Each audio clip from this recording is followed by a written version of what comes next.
درس شفا شریف میں آپ صلی اللہ علیہ وسلم کی خشیت اور مشقت ریاضت کے بارے میں یہاں بات کی گئی ہے کہ نبی کریم صلی اللہ علیہ وسلم کی جو عبادات اور حضور علیہ السلام جو اللہ کے حضور اللہ کی عبادت کرتے اور اللہ سے کس قدر خوف زدہ ہوتے، تو اس کے بارے میں حدیث پاک جو نقل کرتے ہیں حضرت سیدنا ابو ہریرہ رضی اللہ تعالی عنہ کہ حضور صلی اللہ علیہ وسلم کو اللہ کا علم و عرفان حاصل ہے، سب سے کائنات میں سب سے زیادہ اللہ کی معرفت جس کو حاصل ہے وہ ذات محمد عربی ہے صلی اللہ علیہ وسلم، وہ حضور اکرم صلی اللہ علیہ وسلم۔ اور اللہ کی معرفت کا علم جس کو سب سے زیادہ ہے کائنات میں وہ بھی رسول اللہ کی ذات ہے۔ اور حضور علیہ الصلوۃ والسلام نے فرمایا اگر تم جانتے اللہ کے علم و عرفان کو تو یقیناً تم ہنستے کم اور روتے زیادہ۔ میرے سرکار نے فرمایا تم کم ہنستے اور روتے زیادہ۔ اور ابو ذر سے بھی حدیث نقل کی ہے، حضور نے فرمایا جو میں دیکھتا ہوں تم نہیں دیکھتے، جو میں جانتا ہوں تم نہیں جانتے۔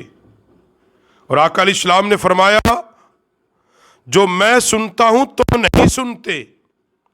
آسمان چلاتا ہے، اس کو چلانا ہی چاہیے، اس میں 4 انگلی کی بھی ایسی جگہ نہیں جس میں اللہ کا کوئی فرشتہ اللہ کے حضور سجدہ نہ کرتا ہو۔ یہ حضور اپنی امت کو صحابہ کو تلقین کر رہے ہیں، بتا رہے ہیں۔ فرمایا آسمان کے اندر 4 انگلیوں سے زیادہ کوئی جگہ خالی نہیں ہے جہاں اللہ کے فرشتے سجدہ نہ کرتے ہوں۔ اور خدا کی قسم اگر تم جانتے جو میں جانتا ہوں یقیناً تم ہنستے کم اور روتے زیادہ، اور بستروں پر عورتوں سے لذت حاصل نہ کرتے، اور جنگل میں نکل جاتے اللہ سے پناہ مانگتے اور کہتے کاش میں درخت ہوتا جو کاٹا جاتا۔ یہ کلام حضرت ابو ذر رضی اللہ تعالیٰ عنہ سے یہ مروی ہے۔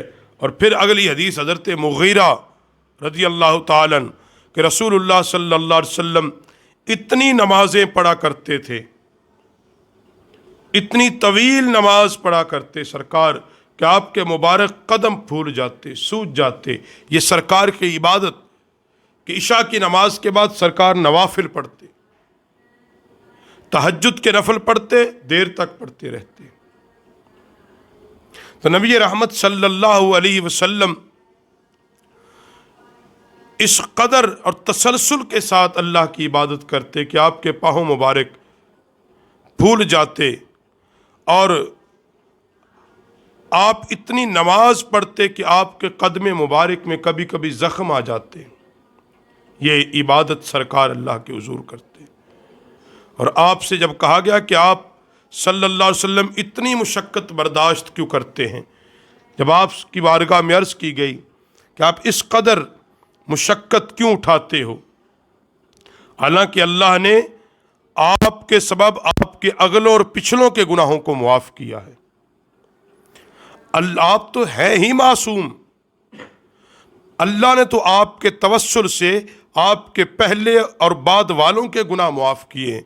تو نبی علیہ الصلوۃ والسلام نے کتنی خوبصورت بات کہی، فرمایا میں اللہ کا شکر گزار بندہ بننا چاہتا ہوں، میں اس بات پر اللہ کا شکر ادا کرتا ہوں کہ اللہ نے مجھے ختم نبوت کا تاج عطا کر دیا۔ تو یہ میرے نبی صلی اللہ علیہ وسلم کی عبادت تھی، یہ حضور کی ریاضت تھی، یہ حضور کی خشیت تھی۔ اور ام المؤمنین حضرت عائشہ رضی اللہ تعالیٰ عنہ آپ فرماتی ہیں کہ رسول اعظم صلی اللہ علیہ وسلم کا ہر عمل ہمیشگی کا ہوتا تھا، ایسا نہیں ہوا کہ آج کر لیا کل چھوڑ دیا۔ ہمارے یہاں دوستوں میں کچھ دوست ہوتے ہیں کہ بعض دفعہ پوری رات ہی عبادت میں گزار دیتے ہیں اور پھر فرض نمازیں بھی چھوڑ دیتے ہیں۔ جی کبھی کبھی پڑھنے پہ آئیں تو قرآن پاک کے 2 پارے پڑھ جائیں، اور نہ پڑھنے پہ آئیں تو پورا مہینہ ہاتھ بھی نہ لگائیں۔ مگر حضرت ام المومنین اما عائشہ فرماتی حضور علیہ السلام کا ہر عمل ہمیشہ ہوتا، اور پھر سرکار علیہ السلام نے فرمایا تم میں سے کون ہے جو وہ طاقت رکھتا ہے جو میں طاقت رکھ، حضور نے فرمایا وہ طاقت رکھے جو حضور رکھتے تھے۔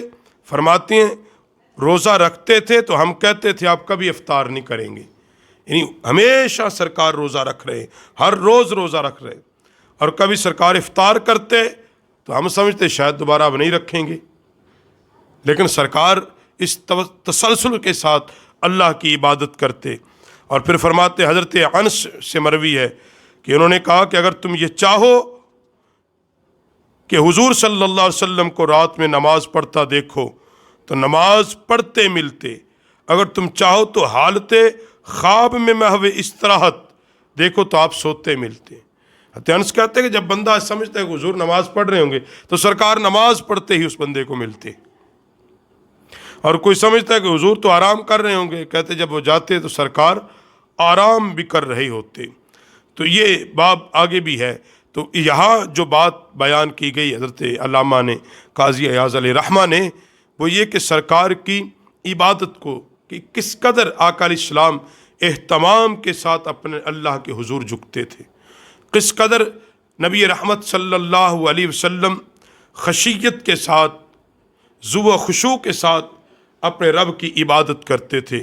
مالک ہمیں عبادت کی توفیق بخش دے۔